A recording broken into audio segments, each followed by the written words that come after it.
खड़ा होकर गाएंगे। अंग्रेजी गीत संख्या 273। आइए हम सभी लोग गीत को खड़े होकर गाएंगे। आमीन।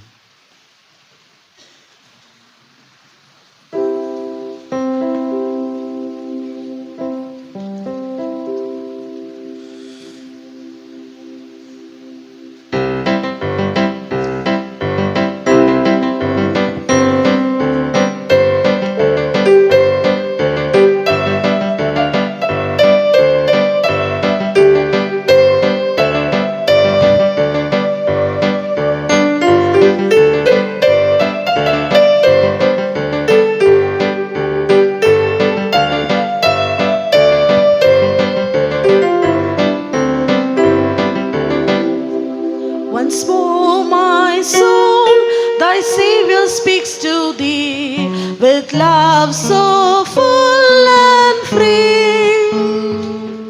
And now, O Lord, thou art my only plea. I give myself to thee. I will,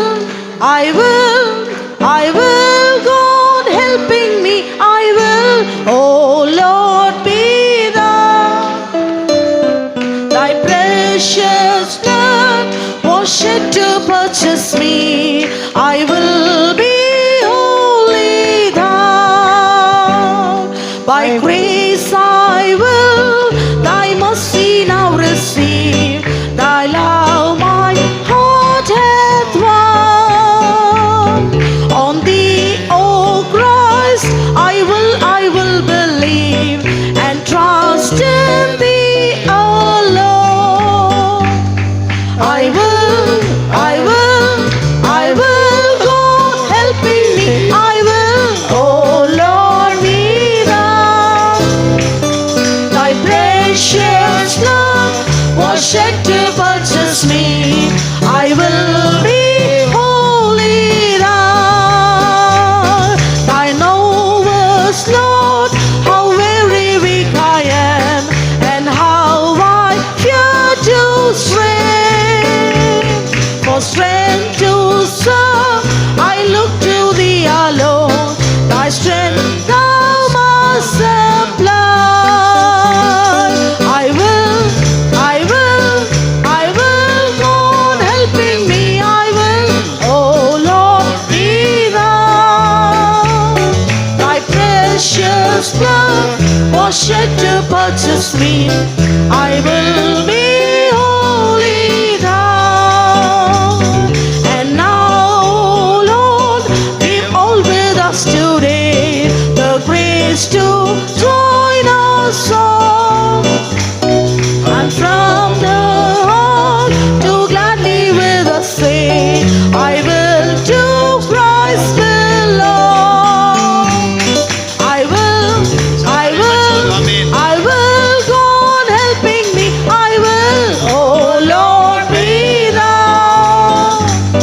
Thy precious blood was shed to purchase me, I will be wholly thou.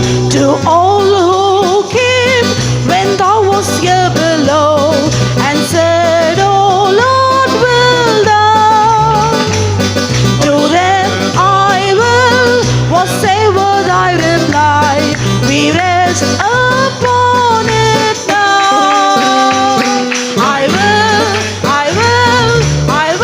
God helping me, I will, oh Lord, be thou. Thy precious blood was shed to purchase me, I will be wholly thou. I will, God helping me, I will, oh Lord, be thou. Thy precious blood was shed to purchase me, I will be wholly thou. I will,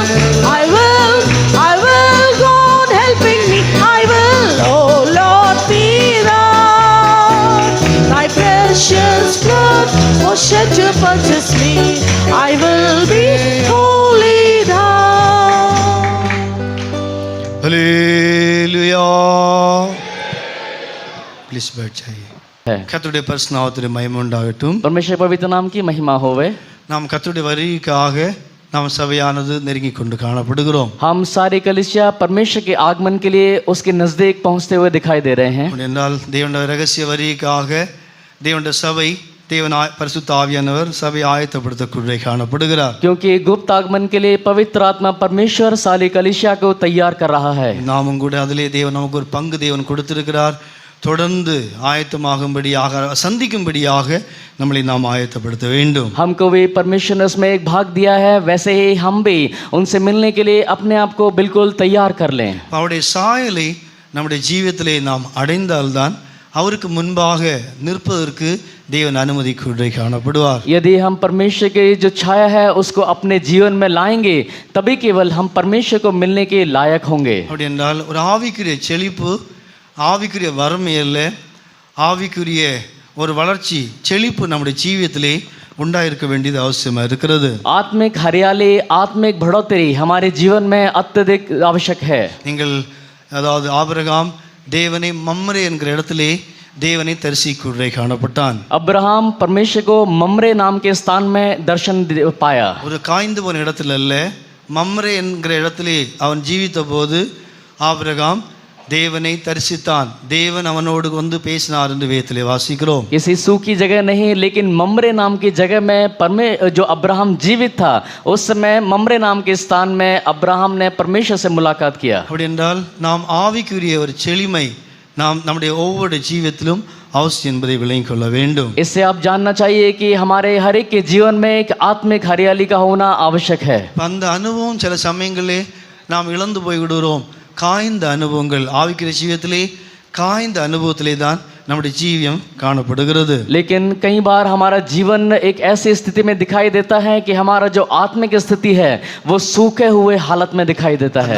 அந்த அனுபவங்களிலிருந்து நாட்களில் நாம் வெளியே வரக்கூடிய காணப்பட வேண்டும். वैसे अनुभव से इन दिनों में हम सभी को बाहर आना है। நீங்கள் ஆனபடியினால்தான் நீங்கள் ஜெனசிஸ் சாப்டர் 2:10 வாசிக்கும் போது அங்கே ஏதேனிலிருந்து ஒரு நதியானது அங்கே புறப்பட்டு 4 ஆறுகளாக அங்கே ஓடிட்டு என்று வேதத்திலே வாசிக்கிறோம்.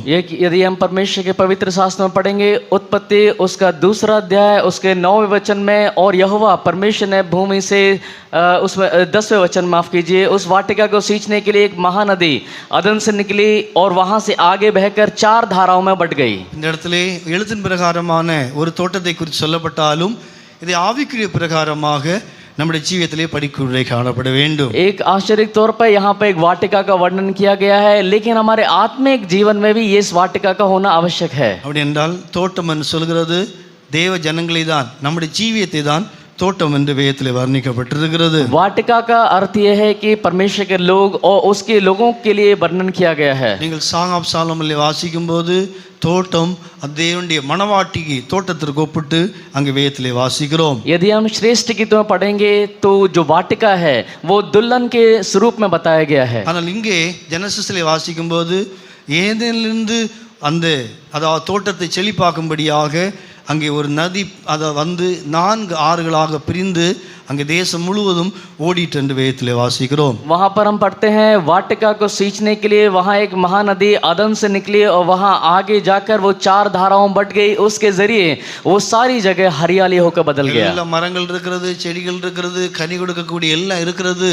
ஆனால் தண்ணீர் இல்லை என்றால் செழிப்பும் இல்லை, அங்கே கனியும் இல்லாமல் போக்குள்ளே காணப்படும். वहाँ पर पेड़ पौधे फल सब कुछ है, लेकिन यदि पानी नहीं होगा तो वहाँ पर किसी भी प्रकार का फल भी नहीं होगा. அதே போல் தான் நம்முடைய ஆவிக்குரிய ஜீவியத்திலே இந்த 4 விதமான அனுபவங்கள் நம்முடைய ஜீவியத்திலே சிங்காசனத்திலிருந்து நம்முடைய ஜீவியத்திலே பாயாவிட்டால் நம்முடைய ஜீவியம் காய்ந்து போன அனுபவத்திலே கனி இல்லாத அனுபவத்தில் இருக்கும் என்பதை காலவேளை விளங்கிக் கொள்ள வேண்டும். आज सवेरे आपको जानना होगा कि इस स्वर्गीय सिंहासन से निकलने वाले वो 4 अनुभव यदि आपके जीवन में नहीं पाए जाते तो आप सूखे हुए हालत में, ऐसी हालत में हैं जहाँ पर पेड़ों में कोई फल नहीं लगते. இந்த 4 ஆறுகளுக்கும் 4 அர்த்தங்கள் கொடுக்கப்பட்டிருக்கிறது. इन 4 नदियों को 4 अर्थ करके बताया गया है. அப்படி இந்த அனுபவங்கள், இந்த ஆவிக்குரிய அனுபவங்கள் நம்முடைய ஜீவியத்திலே பாய வேண்டும், நம்முடைய ஜீவியத்திலே உண்டாயிருக்க வேண்டும். ये आत्मिक अनुभव हमारे जीवन में पाए जाने चाहिए और हमारे जीवन में लगातार निरंतर होने चाहिए. பாருங்க, அங்கிருந்து வருகிற அந்த நதி பாயிறபடியினால்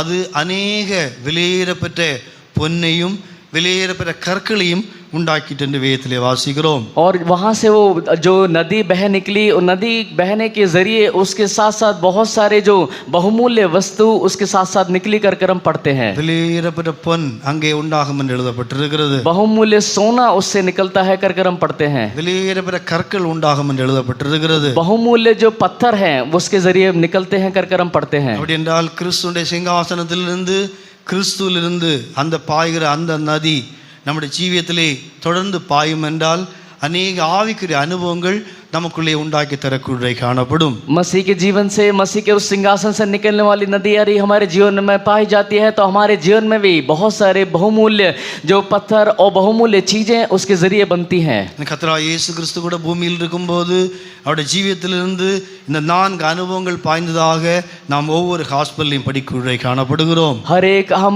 अब अध्याय में पढ़ सकते हैं कि वहाँ पर जब प्रभु यीशु मसीह इस संसार में थे तो उनके जीवन से ये 4 अनुभव लगातार दिखाई दिए. எல்லா ஜனங்களும் 4 அனுபவங்களையும் அவர்கள் அனுபவிக்கூடிய காணப்பட்டார்கள். हर एक लोग प्रभु यीशु मसीह के जरिए ये 4 अनुभवों को वो महसूस और अनुभव कर पाए. அதே போல இந்த அதாவது கிறிஸ்துவிலிருந்து அந்த பாயக்கூடிய அந்த 4 விலையேறப்பெற்ற அந்த தேவ வல்லமையும் தேவனுடைய கிருபையும் தேவ ஞானத்தையும் தேவனுடைய பரிசுத்தத்தையும் நாம் அனுபவிக்கிறவர்களாக கர்த்தர் நம்மளை மாற்ற வேண்டும். वैसे ही इन दिनों में परमेश्वर से, प्रभु यीशु मसीह से मिलने वाले उस ज्ञान को, उस अनुग्रह को, उस पवित्रता को, उस प्रेम को हम सभी लोग महसूस और अनुभव करने के लिए इन दिनों में परमेश्वर हमारी मदद करना चाहिए. ஒரே கிறிஸ்துவிலிருந்து வல்லமை பாயக்கூடிய காணப்பட்டது. एक ही मसीह के अंदर से एक सामर्थ्य को हम देखते हैं. ஒரே கிறிஸ்துவிலிருந்து ஞானம் அனுபவிக்கூடிய காணப்பட்டார்கள். उसी मसीह के जरिए वहां पर ज्ञान को उन्होंने अनुभव किया. ஒரே கிறிஸ்துவிலிருந்து கிருபை அனுபவிக்கூடிய காணப்பட்டார்கள். उसी मसीह के जरिए उन लोगों ने अनुग्रह को महसूस किया. ஒரே கிறிஸ்துவிலிருந்து பரிசுத்தத்தை அனுபவிக்கூடிய காணப்பட்டார்கள். उसी मसीह के जरिए पवित्रता को अनुभव भी किया. அப்ப அதே போல நாமும் கூட தெய்வ வல்லமை அனுபவிக்கும் போது நம்முடைய ஜீவியத்திலே அவருடைய வல்லமை நமக்குள்ளே பாயும் போது என்னென்ன உண்டாகும் என்பதை வேதத்திலே சொல்லப்பட்டிருக்கிறது. वैसे ही हमारे जीवन में भी परमेश्वर का सामर्थ्य हमारे जीवन में पाया जाता है तो उसके जरिए क्या क्या चीजें हमारे जीवन में होती हैं उसके बारे में हम जान लेंगे. படிக்கலாம். நீங்கள் ஜெனசிஸ் சாப்டர் 2 நம்முடைய தோட்டம் காய்ந்த நிலவரத்தில் இருக்கிறது. அநேகருடைய ஜீவியத்திலே இந்த தண்ணீர் பாய முடியாதபடி இந்த அதாவது அந்த ஒரு ஆறிலிருந்து அந்த ஒரு நதியிலிருந்து அந்த பிரிந்து ஓடக்கூடிய அந்த அனுபவங்கள் நம்முடைய ஜீவியத்திலே பாய முடியாத அனுபவங்கள் தான் நம்முடைய சபையிலே நம்முடைய ஜீவியத்திலே காணப்படுகிறது. कई सारे लोगों को जीवन का हालत इसी प्रकार से है कि वो सूखा हुआ दिखाई देता है. एक नदी से निकलकर वो 4 धाराएं जो बट जाती हैं, वो 4 धाराएं बटने का अनुभव हर एक के जीवन में नहीं है. कई लोगों के जीवन में कमी पाई गई है. நீங்கள் ஜெனசிஸ் சாப்டர் 2:10 வாசிக்கும் போது இது எதற்காக என்றால் அந்த தோட்டம் செழிப்பாக இருக்கும்படியாக, அந்த தேசம் செழிப்பாக இருக்கும்படியாக இந்த நதி தேவன் அங்கே பாயக்கூடிய காணப்படுகிறார். उत्पत्ति 2 अध्याय उसके 10वें वचन में उस वाटिका को सींचने के लिए वहां से वो नदी निकलती है. वो नदी निकलने के कारण वहां पर हरियाली होता है. वो हरियाली होने के लिए वो नदी को परमेश्वर ने वहां पर लगाया है. அப்படி என்றால் இந்த முதல் ஆற்றிற்கு பைசோன் என்று அங்கே பெயர் கொடுக்கப்பட்டிருக்கிறது. पहले नदी का नाम है पीसोन. இரண்டாவது கீஹோன் என்று சொல்லப்பட்டிருக்கிறது. दूसरे धारा का नाम है कीहोन. மூன்றாவது இதக்கேல் என்று சொல்லப்பட்டிருக்கிறது. और तीसरे का नाम है इडेकेल. இதக்கேல். நான்காவது ஐப்ராத் என்று சொல்லப்பட்டிருக்கிறது. और चौथा है आइद्राक. அப்ப நாம் இதை வேதத்திலே இந்த ஒவ்வொரு நதிகளை குறித்து நாம் படிக்கும்போது ஒவ்வொரு விதமான ஆவிக்குரிய அனுபவங்கள் உண்டானதாக வேதத்திலே படிக்கூடிய காணப்படுகிறோம். इन नदियों के बारे में यदि हम पवित्र शास्त्र में पढ़ेंगे तो कई जगह इसके अनुभवों के बारे में हम पढ़ सकते हैं. பைசோன் என்றால் நிரம்பி வழிதல் என்று அர்த்தமாய் காணப்படுகிறது. पीसोन का अर्थ है कि भरकर वो अपने रास्ते में चलती है. கிருபையில் நம்முடைய தேவ வல்லமையிலே நாம் நிரம்பி வழியக்கூடிய காணப்பட வேண்டும். हम परमेश्वर के अनुग्रह से भरे हुए बाहर निकलना चाहिए. கீஹோன் என்றால் கிருபையின் பள்ளத்தாக்கு. நாம் கிருபையிலே கிருபை அனுபவிக்கிறவர்களாய் காணப்பட வேண்டும்.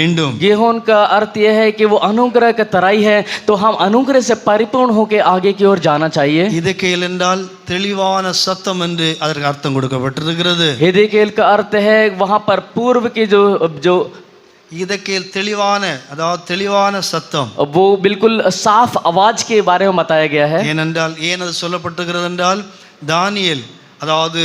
தானியேல் இங்கு இருக்கும்போதுதான் அவனுடைய ஜீவியத்திலே தெளிவான தரிசனம், தேவனுடைய சாயலை அங்கே தான் காணப்பட்டிருந்தான். क्योंकि ये क्यों कहा गया है? क्योंकि दानियल जब उस जगह था तो उसके जीवन में एक साफ शब्द को, परमेश्वर की आवाज को वो सुन पाया. இந்த இடத்துல வைத்து தொடப்பட்ட போதுதான் அவனுக்குள்ளே தெளிவு காணப்படுகிறது. दानियल जब इस जगह रख के छुआ गया तो उसके जीवन में एक साफ हो गया, उसके जीवन में एक साफ दिखाई दिया. இங்கே வைத்துதான் அவன் தேவனுடைய சாயல், அதாவது தேவனுடைய அந்த சாயலை யோவான் எப்படி ரெவலேஷன்ல கண்டாரோ அதே சாயலை இந்த எதேக்கியேலில் வைத்து காணப்பட்டான். दानियल ने हेदेकेल में रखे जिस प्रकार यूहन्ना ने जो प्रकाशित वाक्य में देखा, वही परछाई परमेश्वर का उसने हेदेकेल में देखा. அப்படி என்றால் தெளிவான சத்தம் நம்முடைய ஜீவியத்திலே ஒரு தெளிவு காணப்பட வேண்டும். एक परमेश्वर का साफ आवाज को उसने सुना, हमारे जीवन में भी एक साफ आवाज को सुनने का अनुभव होना चाहिए. எதேக்கியேல் அனுபவம் நம்முடைய ஜீவியத்திலே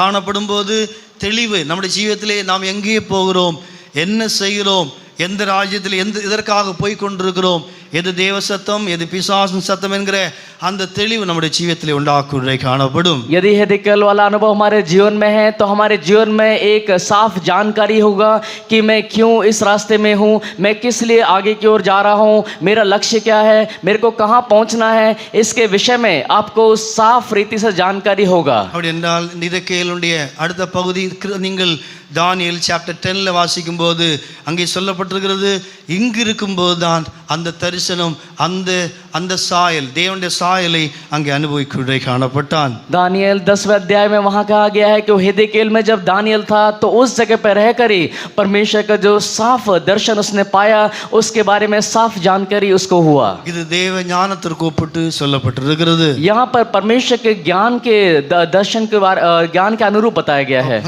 அதாவது இப்படிப்பட்ட அர்த்த ஐபராத் என்றால் கனி கொடுத்தல், இந்த 4 ஒவ்வொரு நதிகளுக்கும் ஒவ்வொரு அர்த்தங்கள் கொடுக்கப்பட்டிருக்கிறது. और इस प्रकार से हर एक नदी को एक एक अर्थ दिया गया है. கீகோன் என்றால் இங்கே வைத்துதான் சாலோமன் அபிஷேகம் பண்ணப்பட்டான், ராஜாவாக அபிஷேகம் பண்ணப்பட்டான் என்று ஃபர்ஸ்ட் கிங்லே சொல்லப்பட்டிருக்கிறது. गीहोन उस जगह पर रखे राजा सुलेमान का अभिषेक किया गया, इस प्रकार हम पहले राजा में पढ़ सकते हैं. இங்கே வைத்துதான் பாகால், தேவனுக்கு விரோதமாக இருந்த பாகால் தீர்க்கதரிசிகளை அங்கே எலியா கொல்லக்கூட காணப்பட்டிருந்தான். और परमेश्वर के विरोध में उठने वाले सारे जो बुरे भविष्यद्वक्ता थे उनको एलिया भविष्यद्वक्ता ने वहां पर नाश कर दिया कर हम पढ़ते हैं. இப்படி பல அர்த்தங்கள் நமக்கு சொல்லப்பட்டாலும் நாம் இதை படிக்க போவதில்லை. நமக்கு தேவை தேவனுடைய வல்லமை, கிறிஸ்துவிலிருந்து பாயக்கூடிய தேவ வல்லமை நாம் அனுபவிக்க காணப்பட வேண்டும். मसीह से मिलने वाला परमेश्वर के सामर्थ्य को, उसके अनुभव को हमें पढ़ना चाहिए. அநேக ஜனங்களுடைய ஜீவியத்திலே தேவனுடைய வல்லமை பாய முடியாத அனுபவத்திலே நாம் ஜீவிக்க காணப்படுகிறோம். कई सारे लोगों के जीवन में ऐसी हालत है कि वो परमेश्वर के सामर्थ्य को अनुभव नहीं कर पा रहे हैं. தேவனுடைய வல்லமை நம்முடைய ஜீவியத்திலே பாயவில்லை என்றால் ஒன்று விளங்கிக் கொள்ள வேண்டும், நம்ம அநேக அனுபவங்களிலிருந்து, அநேக பாவங்களிலிருந்து, அநேக வியாதிகளிலிருந்து, அநேக விதமான கட்டுகளிலிருந்து வெளியே வர முடியாது என்பதை அறிய வேண்டும். आप ये जान लें, यदि परमेश्वर का सामर्थ्य आपके अंदर नहीं पाया जाता तो उसके जरिए आपके जीवन में पाए जाने वाले कई सारी बीमारी, बंधन और अंधकार और पाप, उन सभी से आपको छुटकारा नहीं मिलेगा. நம்முடைய தோட்டம் செழிக்க வேண்டும். முதலாவது கீவேர்ஸ் படிக்கலாம். நீங்கள் ஜெனசிஸ் சாப்டர் 2:10 படியுங்களேன். आइए उत्पत्ति उसका 2 अध्याय 10वां वचन पढ़ेंगे. उस वाटिका को सींचने के लिए एक महानदी अदन से निकली और वहां से आगे बहकर 4 धाराओं में बट गई. पढ़ी. पहली धारा का नाम पीशोन है. यह वही है जो हवीला नाम के सारे देश को, जहाँ सोना मिलता है, घेरे हुए है. उस देश का सोना चोखा होता है, वहाँ मोती और सुलेमानी पत्थर भी मिलते हैं. दूसरी नदी का नाम गीहोन है. यह वही है जो कूश के सारे देश को घेरे हुए है. और तीसरी नदी का नाम हिद्देकेल है. यह वही है जो असूर के पूर्व की ओर बहती है. और चौथी नदी का नाम फरात है.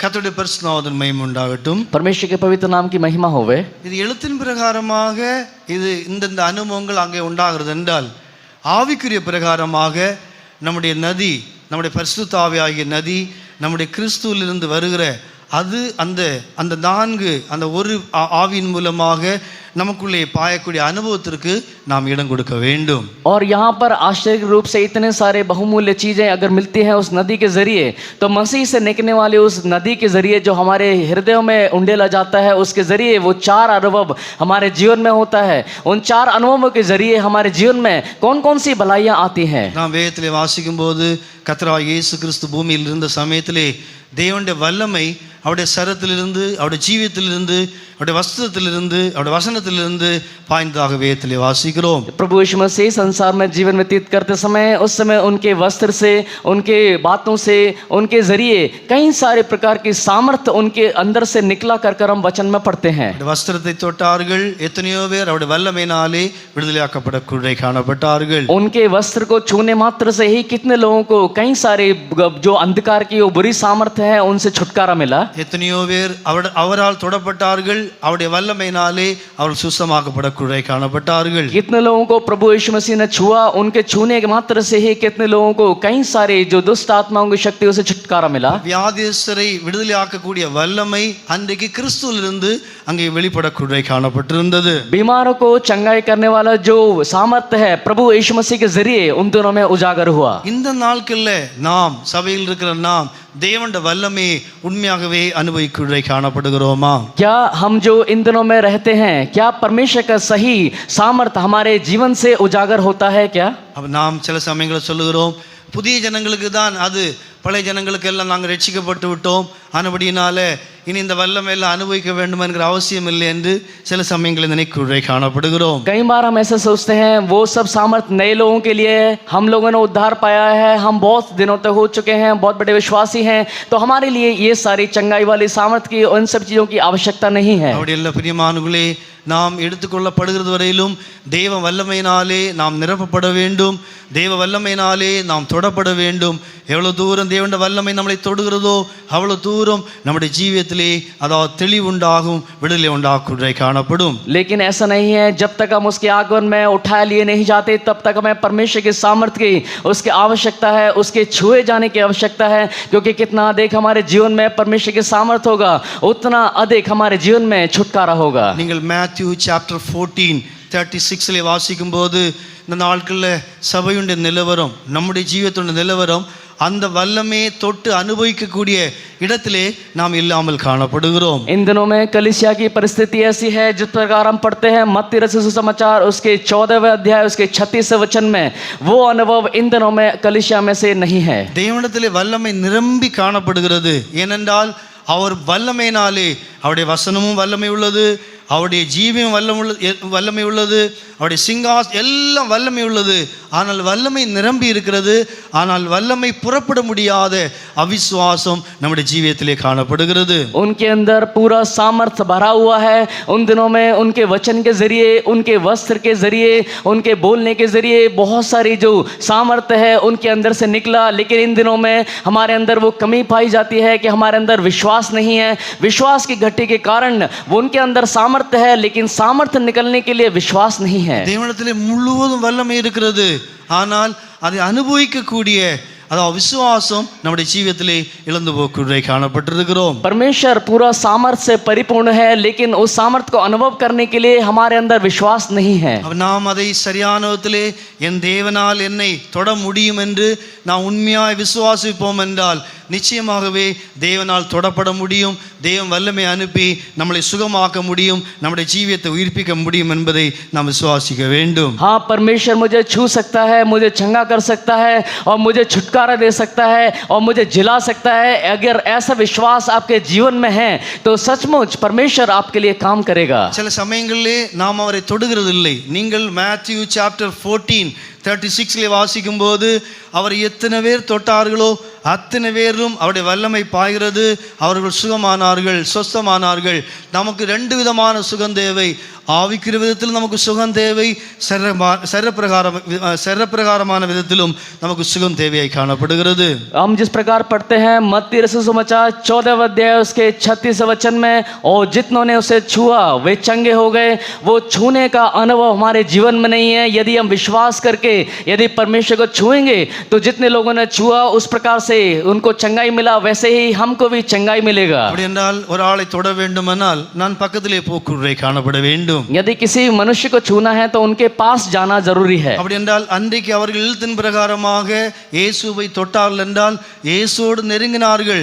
இயேசுவை தொட்டார்கள் என்றால் இயேசுவோடு நெருங்குறை காணப்பட்டார்கள். जिस प्रकार वचन में लिखा है कि उन दिनों में उन लोगों ने प्रभु यीशु मसीह के वस्त्र को छुआ, उनको छुआ, इसका मतलब ये हुआ कि उन लोगों ने उन दिनों में प्रभु यीशु मसीह के पास गए. அப்ப இந்த நாட்களில் நாம் அதை தொட வேண்டும். பரிசுத்த ஆவியோடு தேவனோடு தேவ சமூகத்தோடு நாம் நெருங்குவோம் என்றால் அந்த வல்லமை நம்மளை தொடக்குறை காணப்படும். यदि इन दिनों में पवित्र आत्मा से परमेश्वर के और करीब हम आ जाएंगे तो परमेश्वर के निकट आने से परमेश्वर अपनी सामर्थ से हमें भर देगा. நாம் நெருங்கும் போது நம்முடைய இதயத்தோடும் அதோடு கனெக்ஷன் இருக்கிறது. அதான் இயேசு சொல்கிறார், யார் என்னை தொட்டார்கள், என் சரீரத்திலிருந்து வல்லமை புறப்பட்டதை நான் அறிந்திருக்கிறேன். அப்படி என்றால் அவர் வல்லமை போ என்று சொல்லவில்லை, அவளை தொட்டபோது வல்லமை தானாகவே புறப்பட்டு போக்குறை காணப்பட்டது. परमेश्वर प्रभु यीशु मसीह और उसके सामर्थ में उनका निकटतम संबंध था. प्रभु यीशु मसीह ने नहीं बोला कि सामर्थ को जाओ करके चंगाई करो करके नहीं बोला, लेकिन जिस प्रकार जैसे ही उसके वस्त्र को छुआ गया उनके अंदर से वो सामर्थ निकल के उनको चंगाई मिला. அப்படி என்றால் பாருங்க, அந்த இடத்திலே அவர் யார் அவருடைய சரீரத்தை தொட்டார் என்று அவருக்கே தெரியவில்லை. ஆனால் தொட்டபோது அவருடைய சரீரத்திலிருந்து அவருடைய வஸ்திரத்திலிருந்து வல்லமை புறப்பட்டதாய் சொல்லப்பட்டிருக்கிறது. उनके वस्त्र को किसने छुआ करके प्रभु यीशु मसीह को नहीं मालूम था, लेकिन जैसे ही उनके वस्त्र को छुआ तो तुरंत उनके अंदर से सामर्थ्य निकल के उसको चंगा किया करके प्रभु यीशु मसीह को मालूम चला. இயேசு சொல்கிறார், என் சரீரத்திலிருந்து வல்லமை புறப்பட்டதை நான் இப்போது அறிந்திருக்கிறேன், யாரோர் என்னை தொடக்குறை காணப்பட்டார்கள். उस समय प्रभु यीशु मसीह ने कहा कि किसी ने मेरे वस्त्र को छुआ है, मेरे अंदर से सामर्थ निकली है और किसी को चंगाई मिला है करके प्रभु यीशु मसीह उन दिनों में बोलते हैं. நீங்கள் லூக் சாப்டர் 8 44-45 வாசிக்கும் போது அங்கே பெரும்பாலுள்ள ஸ்திரீ, அப்படி என்றால் நாம் விசுவாசத்தோடு கூட தேவனிடத்தில் நெருங்கக்கூடிய அனுபவம், அந்த வல்லமை அனுபவிக்கக்கூடிய அந்த அனுபவங்கள் நம்முடைய ஜீவிதத்திலே குறைவுள்ளதாய் காணப்படுகிறது. जिस प्रकार लूका रचित सुसमाचार उसके 8वें अध्याय उसके 44वें और 45वें वचन में हम पढ़ते हैं, उन दिनों में उस स्त्री ने प्रभु यीशु मसीह को छुआ और प्रभु यीशु मसीह को छूने का जो अनुभव है, विश्वास से छूने का अनुभव, इन दिनों में हमारे अंदर कमी पाई गई है. தேவனிடத்திலிருந்து சிங்காசனத்திலிருந்து அந்த வல்லமை நம்மளை தொட வேண்டுமானால் நாமும் கூட அவரை தொட வேண்டும், அவரோடு நெருங்க வேண்டும், அவருடைய சமூகத்தோடு நாம் நெருங்கி சேர வேண்டும். परमेश्वर उसके सिंहासन से यदि सामर्थ्य निकल के हमको छूना है तो हम भी परमेश्वर के करीब जाना चाहिए, हमको परमेश्वर के और निकट आना है और हमको परमेश्वर के छूने की प्रयास करना चाहिए. நீங்கள் படிங்களேன் லூக் சாப்டர் 18, நீங்கள் எங்கெங்கெல்லாம் வல்லமை என்று சொல்லப்பட்டிருக்கிறதோ அந்த வல்லமையுடைய பக்கத்திலே அவருடைய சமூகம் என்று சில இடங்களில் எழுதப்பட்டிருக்கும். और कहीं कहीं जहाँ पर हम पढ़ेंगे वहाँ पर प्रभु यीशु मसीह ने सामर्थ्य की जगह वहाँ पर उनके सामर्थ्य का लिखा गया है. அதாவது வல்லமை என்று இருக்கிறதோ அங்கெல்லாம் தேவ சமூகம் என்று எழுதப்பட்டு தேவனுடைய ஸ்தலம் இல்லாவிட்டால் தேவனுடைய சமூகம் என்று அந்த பக்கத்தில் எழுதப்பட்டிருக்கும். जहाँ कहीं सामर्थ्य के विषय में व्याख्यान है वहाँ पर उसके बिल्कुल बगल में लिखा हुआ है कि परमेश्वर का सम्मुख. जहाँ कहीं परमेश्वर का सम्मुख है वहाँ पर परमेश्वर का सामर्थ्य है. அப்படி என்றால் தேவ வல்லமை நமக்குள்ளே பாய வேண்டுமானால்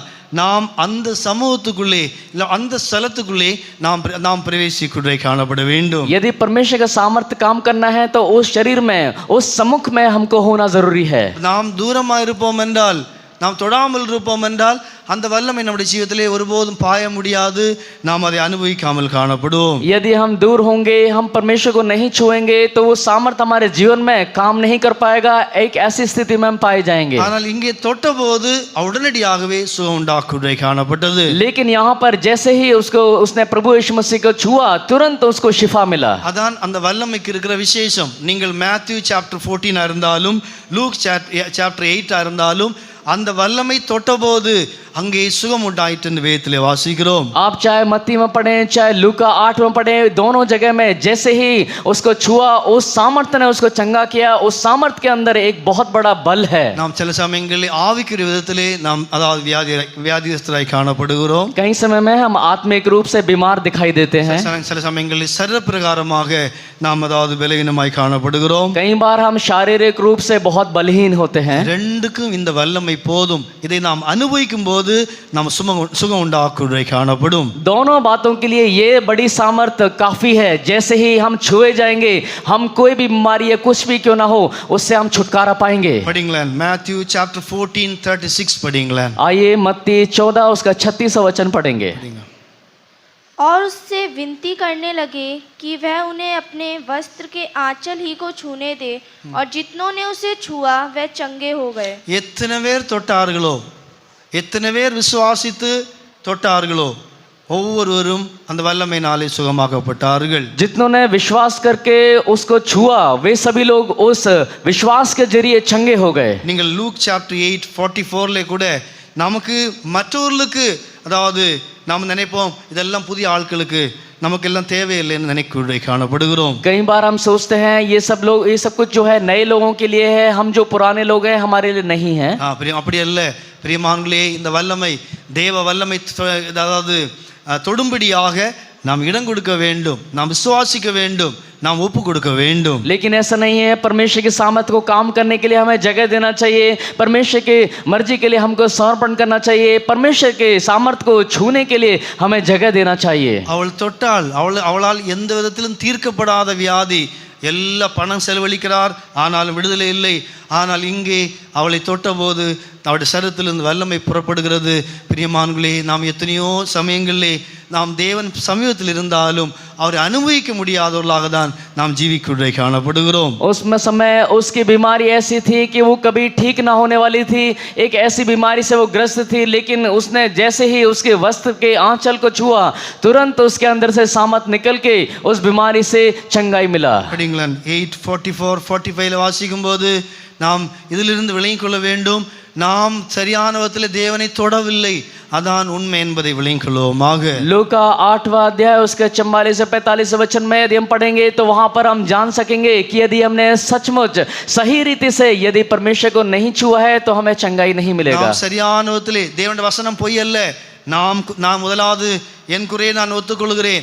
நாம் தேவனுடைய வல்லமையை சரியான விதத்திலே அனுபவிக்காமல் இருக்கிறோம். ஆனபடினால் தான் அநேக விடுதலை இல்லாமல் காணப்படுகிறது. मैं अपनी कमी को मान लेता हूँ, क्योंकि मैंने सही रीति से परमेश्वर को विश्वास करके नहीं छुआ, इसलिए कई सारे लोग बीमारी से ग्रस्त हैं और छुटकारा उनको नहीं मिल पा रहा है. அந்த ஸ்திரீக்குள்ளே விசுவாசம் இருந்தது. இவரை நான் தொடுவேன் என்றால், இவரோடு நான் நெருங்குவேன் என்றால் எனக்கு அந்த வல்லமை சுகமாக்க முடியும், இல்லாவிட்டால் அது என்னை தொடும் என்றால் என்னால் விடுதலை பெற முடியும் என்று அவளுக்குள்ளே அவ்வளவு பூர்ணமான விசுவாசம் காணப்படுகிறது. लेकिन उस स्त्री के अंदर एक सिद्ध विश्वास था कि यदि मैं इनको जाकर छूऊंगी, इनके वस्त्र के छूने मात्र से ही मुझे चंगाई मिलेगा करके उस स्त्री के अंदर एक पूर्ण विश्वास था. பிரியமான இந்த காலவேளையிலும் கூட அவருடைய வல்லமை அனுபவிக்கும்படியாக இந்த ஸ்திரீக்குள் இருந்த விசுவாசத்தை போல தேவன் நமக்கு தரக்குள்ளே காணப்பட வேண்டும். परमेश्वर की सामर्थ को अनुभव करने के लिए उस स्त्री में जो अनुभव था वही अनुभव हमारे जीवन में पाए जाने दे. அடுத்ததாக, அதாவது அதான் வேதத்திலே வல்லமை என்கிற வார்த்தையோடு நாம் படிக்கும்போது வல்லமை என்கிற வார்த்தை எங்கெங்கெல்லாம் இருக்கிறதோ அங்கெங்கெல்லாம் தாவீது சொல்லும்போது அவருடைய சமூகத்திலே ஸ்தலத்திலே வல்லமை இருக்குன்னு சொல்லக்கூடிய காணப்படுகிறான். जहाँ कहीं सामर्थ का बारे में बताया गया है, उसके साथ में ही वहाँ पर परमेश्वर के सम्मुख के विषय में भी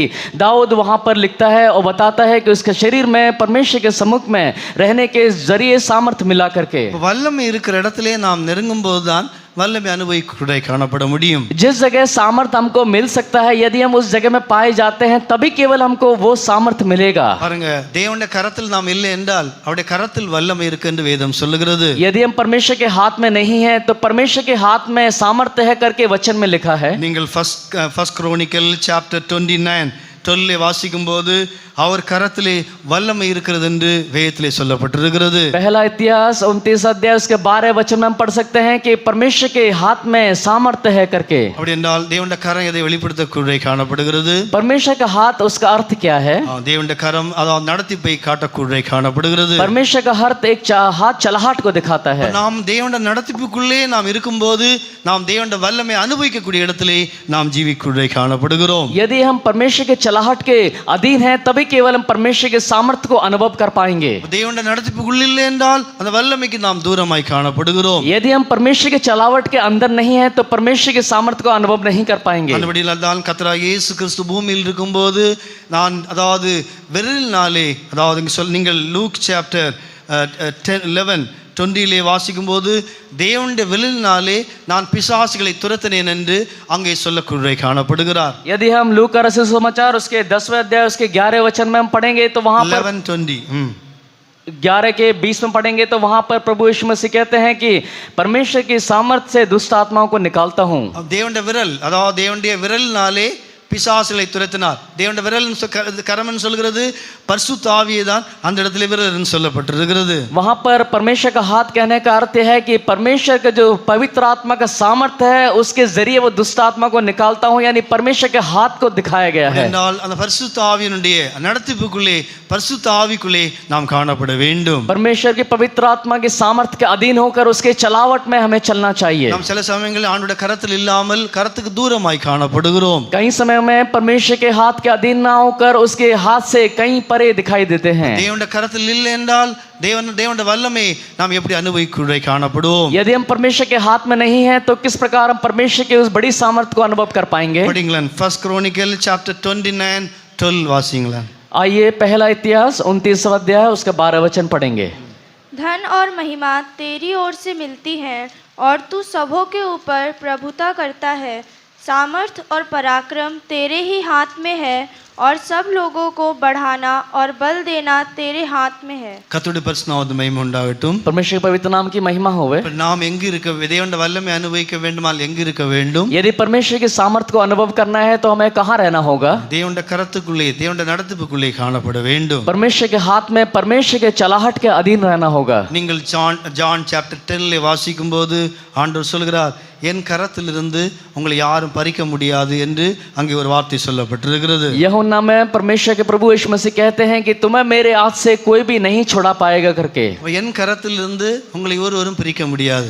मेरे हाथ से तुम्हें कोई भी अलग नहीं कर सकता. என்றால் நாம் நடத்திப்புக்குள் இருக்கும்போது தேவ வல்லமை நம்மளை மூடி காணப்படுகிறது. जब हम उसके चलाहट के अधीन होते हैं तो परमेश्वर की बड़ी सामर्थ हमें ढांप लेती है. தேவ வல்லமை நம்மளை மூடி இருக்கும்போது எந்த வல்லமையும் நம்மளை பறிக்க முடியாத இடத்திலே நாம் காணப்படுவோம்.